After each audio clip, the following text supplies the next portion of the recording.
नमस्कार साथियों, आप सभी का स्वागत है हमारे इस चैनल फोटोन में। मेरा नाम है अभिनव तोषांशु पांडे और आज हम बात कर रहे हैं एवरेज के दूसरे वीडियो की।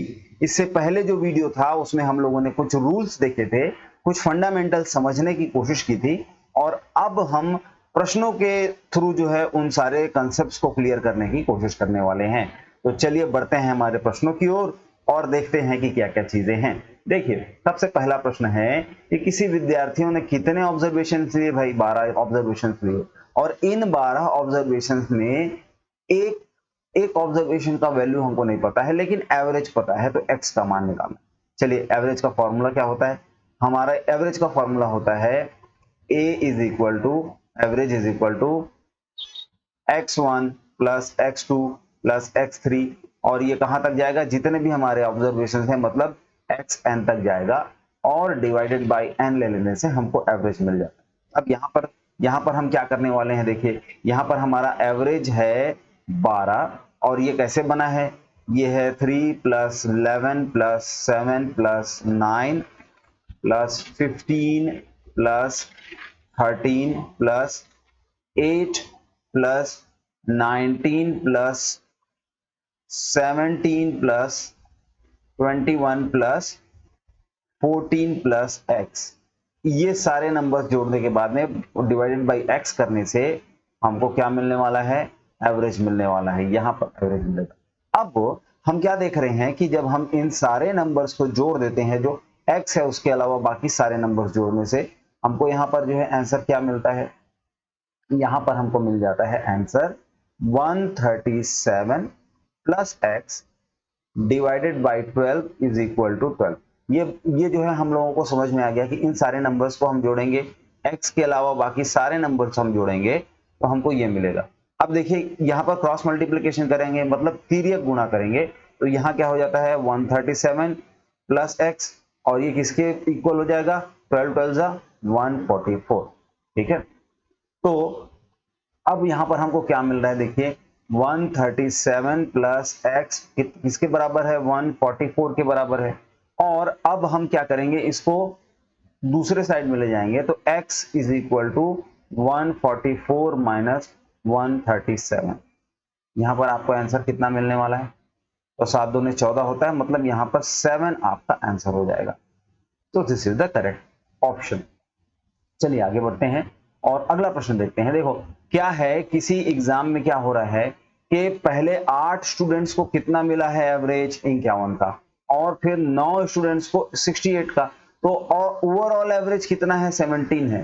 तो कितने द एवरेज मार्क्स ऑफ, हाँ, तो पूरे के पूरे 17 स्टूडेंट्स का ओवरऑल मार्क्स क्या होगा? तो हमको क्या पता है, अगर n स्टूडेंट का एवरेज, n1 स्टूडेंट्स का एवरेज x1 है और n2 स्टूडेंट्स का एवरेज x2 है, तो हमारा फॉर्मूला बोलता है कि ओवरऑल एवरेज हो जाएगा n1 x1 plus n2 x2 is equal two divided by n1 plus n2। ये हमारा ओवरऑल एवरेज हो जाएगा। मतलब यहां पर क्या करना है? 8 मल्टीप्लाइड 51, 8 गुणा 51 धन 9 गुणा 68 और बटे में क्या चला जाएगा? 8 प्लस 9। और इसका आंसर कितना आता है ये देखते हैं। तो यहां पर जो है 8 प्लस 9 17 होते हैं। अच्छा, 8 गुणा 51 कितना होता है? यहां पर ये है, यहां हमको मिलेगा 408, यहां पर मिलेगा हमको 612 और डिवाइडेड बाय 17 करने से हमको हमारा एवरेज मिलेगा। अब इसका जो है एवरेज क्या होता है? 1020 डिवाइडेड बाय 17 और अगर हम ये कट करेंगे तो हमारा जो आंसर हो जाता है वो 60 बन जाता है। तो इस तरीके से हमारा बी जो है करेक्ट ऑप्शन होगा। चलिए आगे बढ़ते हैं हमारे अगले क्वेश्चन की ओर। अब यहाँ पर क्या बोल रहा है? फिर से जो है वही फॉर्मूला हम लगाने वाले हैं। क्या? n1 x1 plus n2 x2 plus n3 x3 divided by n1 plus n2 plus n3 और ये हमारा एवरेज बनेगा। ठीक है, तो चलिए फिर करते हैं 55 गुना, अब देखिए कितना है? 55 लोगों के बैच में जो है ओवरऑल मार्क्स कितने थे? 50 थे। फिर 60 लोगों के बैच में ओवरऑल मार्क्स कितने हैं? 60 गुना 55 प्लस 45 लोगों के बैच में जो मार्क्स हैं वो कितने हैं 45 गुना 60 और डिवाइडेड बाय हम क्या करने वाले हैं 55 प्लस 60 प्लस 45। ठीक है, तो यहां पर जो है आपको क्या क्या नंबर मिलने वाले हैं देखिए। अब भाई मैं आप लोगों के सामने मल्टीप्लिकेशन डिवीजन तो नहीं करने वाला, तो यहां पर जो है आपको मिलेगा 2750, फिर यहां मिलेगा आपको 3300 और यहां मिलेगा आपको 2700। ठीक है, और डिनोमिनेटर में ओवरऑल जो है हमको नंबर्स कितने मिले, यहां पर मिल गया 160। जब हम इसको सॉल्व करेंगे तो हमको मिलेगा 8750 डिवाइडेड बाय 160 और आंसर हमारा आता है 54.68। ठीक है, तो ये हो गया हमारा आंसर। अब चलिए बढ़ते हैं हमारे अगले क्वेश्चन की ओर। जो हिंदी वाले थे वो आप एक बार प्रश्न को देख लीजिए कि 55 कक्षा विद्यार्थियों की कक्षा का एवरेज 55 था 50 था।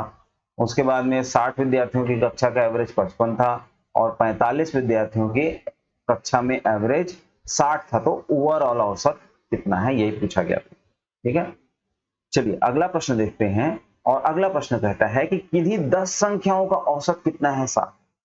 ठीक है, मतलब वो अच्छा प्रत्येक में 12 का गुना कर दीजिए। तो ले लेते हैं पहली संख्या, दूसरी संख्या, तीसरी संख्या, चौथी संख्या, पांचवी संख्या, इस प्रकार से जो हमारे पास 10 संख्याएं हैं। और अगर मैं सब में 12 का गुणा करता जाऊं, सब में 12 का गुणा करता जाऊं, तो मैंने आप लोगों को क्या बताया था, मैंने ये बताया था कि जो भी कॉमन चेंजेस होंगे वो जाके एवरेज में रिफ्लेक्ट होंगे। तो इनका एवरेज अगर पहले ए रहा होगा, तो अब क्योंकि सारी संख्याओं में 12 का गुणा हुआ है इसलिए ये 12a बन जाएगा। तो 12 गुना हो जाएगा। अब क्या बोल रहा है कि इसका औसत पहले से कितना था 7 था। अब 12 इसका 12 गुना क्या होगा 12 7 84, मतलब ऑप्शन डी हमारा करेक्ट होगा। ठीक है, आगे बढ़िए। और यहां पर तो बहुत आसान है। यहां पर क्या बोल रहे हैं कि किसी मिल में प्रति सप्ताह मजदूरों की कुल तनख्वाह, मतलब जो है अगर 10 मजदूर हैं तो 10 मजदूरों को कुल मिला के कितना पैसा दिया जाता है 1534। ठीक है, और उसके बाद में बोल रहा है कि अगर एक मजदूर को 118 रुपए मिलते हैं तो मजदूरों की संख्या क्या है। भाई ऐसा है कि कुल पैसा 1534 रुपए है और उसको कितने मजदूरों में बांटा जाता है, एन मजदूर में बांटा जाता है। तो हर एक मजदूर को कितना मिलता है 118 रुपए मिलता है। अब हम क्या कर रहे हैं, इसका क्रॉस मल्टीप्लीकेशन करेंगे तो 118 नीचे आ गया और एन यहां चला गया, एन की वैल्यू निकालो। तो जब 1534 में 118 रुपए का आप डिवाइड करेंगे तो आपको वैल्यू क्या मिलने वाली है, आपको वैल्यू मिलेगी 13। ये हमारा करेक्ट आंसर है 13। ठीक है, चलिए बढ़ते हैं आगे और अगला सवाल देखिए। अच्छा, अब किसी किन्हीं x संख्याओं का औसत y वर्ग है, मतलब कुल मिला के अगर x संख्याओं का औसत y वर्ग है तो वो कुल मिला के संख्याएं कितनी होंगी x मल्टीप्लाइड y स्क्वायर, यही रहा होगा। उसी प्रकार y संख्याओं का औसत x स्क्वायर है, मतलब कुल मिला के संख्याएं कितनी रही होगी y x स्क्वायर। अब सभी संख्याओं का सम्मिलित औसत निकालना है तो x और y को हमको मल्टीप्लाई करना पड़ेगा, जोड़ना पड़ेगा, x प्लस वाई को जोड़ना पड़ेगा। अब देखिए यहां पर जो है आपको कॉमन क्या मिलता है, तो यहां पर भी x और y है लेकिन y एक्स्ट्रा है और यहां पर भी x और y है मतलब x एक्स्ट्रा है। तो क्या मैं इसको ऐसे लिख सकता हूं, देखिए अगर मैं ये लिखूं x y, ये कॉमन निकाल लिया और फिर यहां पर y प्लस यहां पर x, आप ब्रैकेट खोल के दीजिए, देखिए आपको ये सेम नंबर मिलेगा। तो अगर ऐसा है तो और नीचे जो डिनोमिनेटर में क्या है, नीचे में डिनोमिनेटर में है y प्लस एक्स। अब ये और ये दोनों चीजें कट जाती हैं, हमको मिलता क्या है एक्स वाई, यही हमारा करेक्ट आंसर होगा। इस चीज को एक बार और समझते हैं। यहां पर मान लीजिए 5 नंबर्स हैं और उनका एवरेज 6 स्क्वायर है, ठीक है, मतलब 36 है। ओके, उसी तरीके से अगर जो है हमारे पास में 6 नंबर हैं और उनका एवरेज 5 स्क्वायर है तो हमको ओवरऑल एवरेज कैसे निकालेंगे, तो हम ये करेंगे 5 गुणा 36 प्लस 6 गुणा 25 और डिवाइडेड बाय 5 प्लस 6। हम लोगों ने यही मेथड जो है वहां यूज किया है, बस यहाँ पर x और y दोनों अलग अलग लिख लिए। चलिए अब बढ़ते हैं हमारे अगले प्रश्न की ओर। एक नाव है, उसमें 5 लोगों का एवरेज वेट कितना है? 38 है। मतलब कुल मिला के जो है वजन कितना हो जाएगा? तो 5 गुणा 38, ये कुल मिला के वजन हो जाएगा। अब क्या हो रहा है कि यदि नाव और व्यक्तियों का औसत भार 52 किलोग्राम है, मतलब 5 नाव, 5 व्यक्ति, 5 पर्सन प्लस बोट, और ये कुल मिला के कितने हो गए? हम लोगों ने बोट को भी एक व्यक्ति की तरह गिना, तो यहाँ पर जो है डिवाइडेड बाय 6 करेंगे और इसकी वैल्यू कितनी आ गई? इसकी वैल्यू आ गई 52। तो फिर जो है पूछ रहा है कि नाव का जो है वेट क्या होगा? तो देखिए आप 5 इंटू 38, 5 गुणा 38 करने से हमको क्या मिलता है? 5 गुणा 38 करने से हमको मिलता है 190। ठीक है, तो ये वाला नंबर हो गया 190। इसको हम यहां पर भी लिख सकते हैं। ठीक है, तो यहां पर जो है हम क्या लिख सकते हैं? 190, 190 प्लस बोट का वेट डिवाइडेड बाय 6 करने से हमको 52 मिलता है। क्रॉस मल्टीप्लीकेशन करो तो यहां हो जाएगा 190 plus B is equal to 52 गुणा 6। 52 गुणा 6 कितना होता है? 52 गुणा 6 होता है 312। ठीक है, ये 312, और अगर हम 312 में से 190 घटा देंगे, मतलब b इज इक्वल टू 312 ऋण 190, तो यहां पर आंसर आपको कितना मिल जाएगा? 122 kg, और ये हमारा बी जो है करेक्ट आंसर। हम लोगों ने क्या किया? 5 लोगों का एवरेज जो है अगर 38 है, तो कुल मिला के 5 लोगों का जो वजन होगा वो 38 का 5 टाइम्स होगा, क्योंकि हम कैसा करते हैं भाई, एवरेज ए बराबर x1 plus x2 plus x3 divided by plus x4 plus x5 divided by 5, इस तरीके से करते हैं। तो जब हमको ये सम निकालना है, हमको इसका जो है पूरा टोटल निकालना है, तो ये हम वहां ले जाके मल्टीप्लाई कर देंगे। वही काम हम लोगों ने यहाँ किया।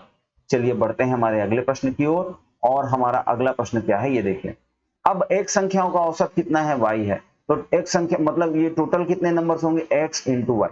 y संख्याओं का औसत कितना है? फिर से x है, इसलिए हमारे पास में टोटल कितना हो जाएगा? xy, और डिवाइडेड बाय, अब जो ओवरऑल एवरेज निकालना है तो x प्लस वाई करेंगे, तो हमको यहाँ पर मिल जाएगा 2xy divided by x plus y, और ये हमारा बी ऑप्शन करेक्ट हो जाता है। चलिए बढ़ते हैं अगले प्रश्न की ओर, और देखिए यहाँ पर ये एक कंसेप्ट है जिसके बारे में हम लोगों ने पिछले वीडियो में बात की थी। वहां थोड़ा कंफ्यूजन था, इसलिए मैंने ये कंसेप्ट यहाँ पर दोबारा ला के रख दिया। अब क्या देखते हैं, आप पिछले वीडियो में जो फोर्थ वाला देखेंगे वहां स्लाइड में थोड़ी इंफॉर्मेशन भी गलत है, इसलिए मैंने यहाँ लाया। तो यहाँ क्या होता है देखिए, 1 से लेके n तक की संख्याओं के वर्गों का औसत। अब इसमें क्या होगा, मान लीजिए मैं आपको बोलूं 1 square plus 2 square plus 3 square plus 4 square plus 5 square. अब इसका अगर औसत निकालना है तो सबको जोड़ेंगे और बटे क्या करेंगे? बटे हम लोग करेंगे 1 प्लस 2 प्लस 3 प्लस 4 प्लस 5, इस तरीके से।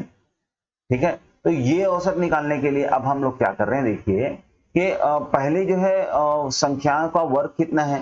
तो 2n भाई, n into n plus one plus 2n plus one, इस तरीके से इतनी संख्याएं हो गई, डिवाइडेड बाय 6 करेंगे।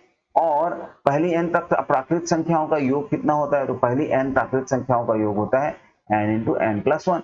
अब अगर हम यहाँ डिवाइड करते हैं तो देखिए ये क्या हो जाएगा, ये इससे कट जाएगा और ये 2 ऊपर जाके मल्टीप्लाई हो जाएगा, तो हमको 2/6 मतलब 3 मिल जाएगा। ठीक है, तो यहाँ पर ओवरऑल आंसर हमारा ये आया। अब इससे जुड़ा हुआ क्वेश्चन देखेंगे तो आपको समझ में आ जाएगा। चलिए देखते हैं पहले क्या दिखा रहा है कि ये देखिए, 1 कितनी बार आया है? 1 बार आया है। 2 कितनी बार आया है? 2 बार आया है। 3 कितनी बार आया है? 3 बार आया है।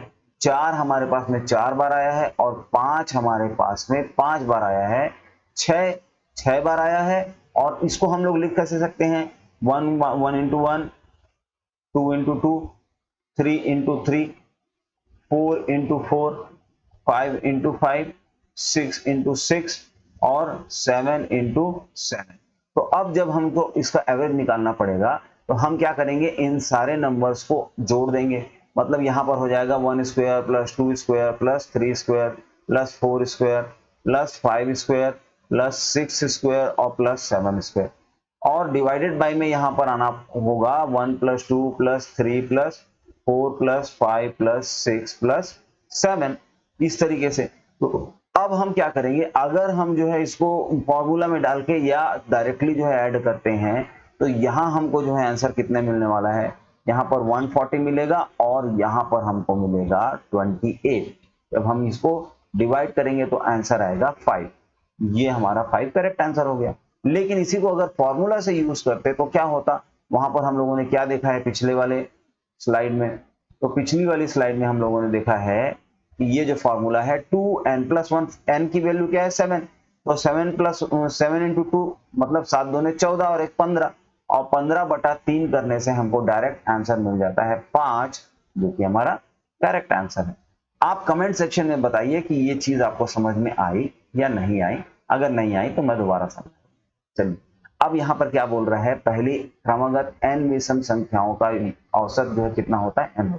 मतलब अगर मैं बोलूं 1 + 3 + 5 + 7, अब यहाँ पर बताइए कि कुल मिला के संख्याएं कितनी हैं, 4 हैं। तो अगर 4 संख्याएं हैं तो इनका औसत भी हो जाएगा कितना, 4। दूसरे तरीके से टेस्ट करते हैं, ये क्रमागत संख्या है इसलिए 7 + 1 कितना हो जाएगा 8, 8/2 मतलब फिर से हमको आंसर 4 मिल जाता है। तो अब इस प्रश्न का उत्तर दीजिए कि अगर 1, 3, 5, 7 इस तरीके से कितनी संख्याएं हैं 25, तो उसका एवरेज कितना होगा, ऑब्वियसली 25। तो इसी तरीके से हम क्या कर रहे हैं कि जितने फॉर्मूलाज हम लोगों ने सीखे हैं उससे अपने कंसेप्ट बिल्डिंग की ओर जो है ध्यान देने वाले हैं। धीरे धीरे करके जो है हम अपने कंसेप्ट को इतना तगड़ा बना लेंगे कि प्रश्न कैसा भी हो उसको हम सॉल्व कर ही पाएंगे। तो अगर आप मतलब आपको ये जो है मेरा एफर्ट और मेरी ये जो स्कीम है वो अच्छी लग रही है, तो पहले तो वीडियो को कमेंट करिए कि आपको क्या अच्छा लगा इसमें से, सब्सक्राइब कीजिए, शेयर कीजिए, और फिर जो है मिलते रहेंगे हम लोग। तो मिलते हैं अगले वीडियो में, और तब तक के लिए धन्यवाद।